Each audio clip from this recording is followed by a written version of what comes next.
Life and Teaching of the Masters of the Far East, Volume 2, Chapter 14. When we were summoned to breakfast that morning, the leader was the first one up. He hurried through his morning toilet like an eager schoolboy. After he finished, he urged everybody to more haste. We finally went into breakfast and found Emil and Jast. The leader went over and sat between them and asked questions throughout the meal. The moment we finished eating, he arose from the table and wanted to rush off again to see that house that had grown in 15 minutes, as he expressed it. He put his hands on Jast's shoulders and said that if he had two like Emil and his mother, what fun he would have going around and growing houses for poor people. Then he said, "But would I not make the landlords in New York look sick? I pay rent to those fellows." Then Emil said, "Suppose they would not let you grow houses for them?" "Well," he said, "I would do it anyway, and after I had grown them and they would not use them, I would pick them up bodily and put them in and chain them." All of us laughed heartily over these things. We had always taken the leader for a quiet, reserved man.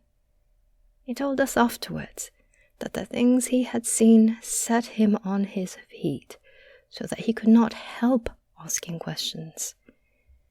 He also said this had been, by far, the most interesting expedition of his whole life, although he was familiar with the world's most remote places. He definitely decided to assist us to organize a second expedition to carry on excavation works under the guidance of our friends. But this was prevented by his sudden passing. We could scarcely restrain him from going directly to the new house. We finally compromised with him and Jast, and one of the others walked with him to where he could see it. They returned from this trip in about 30 minutes, and he was jubilant. He had seen the little house, and it was real. He said that it brought back ever so vividly a boyhood vision that he had had. Then he told of seeing himself going around with fairies, building houses for poor people and making them happy. As our party was so large, it was thought best not to go in a body to see the little house. It was arranged that we were to go in groups of 5 or 6. The personnel of the first group was to be Emil, the leader, 1 or 2 of the ladies, and myself. We started out, and Emil's mother and our hostess joined us. We walked on until we came in sight of the house. The little girl came running out to meet us and threw herself in Emil's mother's arms, saying that her brother was strong and fine. As we reached the house, the mother of the child came out, dropped to her knees in front of Emil's mother, and began telling her how she adored her. Emil's mother put out her hands and assisted her to her feet, telling her that she must not kneel to her, that what she had done for her, she would do for anyone, that she was not to praise her, but the Great One, for the blessing she had received. The little boy opened the door, and the mother motioned us to go in. We followed the ladies in, with our hostess interpreting for us. There was no question that the house was there. It contained 4 rooms and was very comfortable. It was surrounded on 3 sides by the most miserable hovels. We were told that the occupants of the hovels were going to move away, as they thought the house was of the evil one and might destroy them if they stayed. We heard more from the governor also. At about 11 that morning, he sent the commander and a detail of soldiers to invite us to lunch with him at 2 that afternoon. We accepted, and, at the appointed hour, there was a guard waiting to escort us to the governor's house.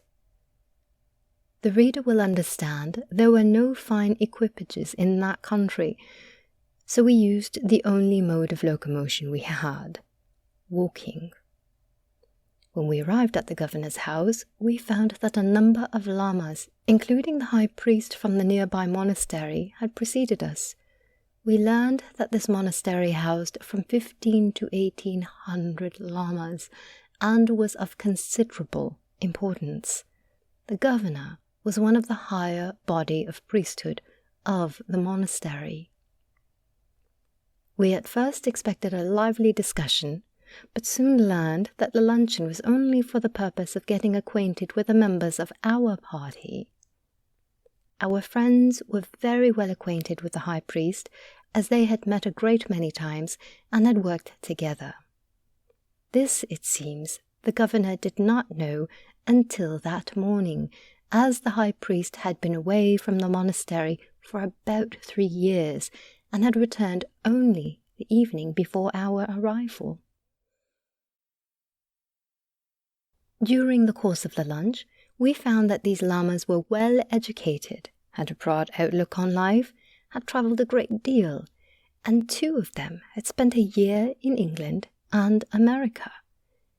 They had been told by the governor of what had occurred the evening before, and, in all, a very close friendly feeling was evidenced before the luncheon was concluded. As for the governor, we found him a very congenial fellow, and the only mention made of the previous evening was to the effect that a great enlightenment had come to him. He plainly said that until the last evening he had harboured a great hatred for all foreigners. We were obliged to carry on all conversation through interpreters, which is not satisfactory when one wishes to get at the deep thoughts of the other.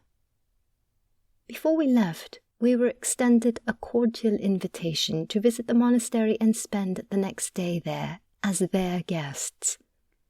At Emil's suggestion, we accepted, and the next day spent with them was very pleasant and instructive. We found the head lama a very remarkable man. The friendship that began that day between him and our chief afterwards ripened into a close, lifelong brotherly understanding, and he was of untold service to us in the later research work which has been carried on in the adjoining country.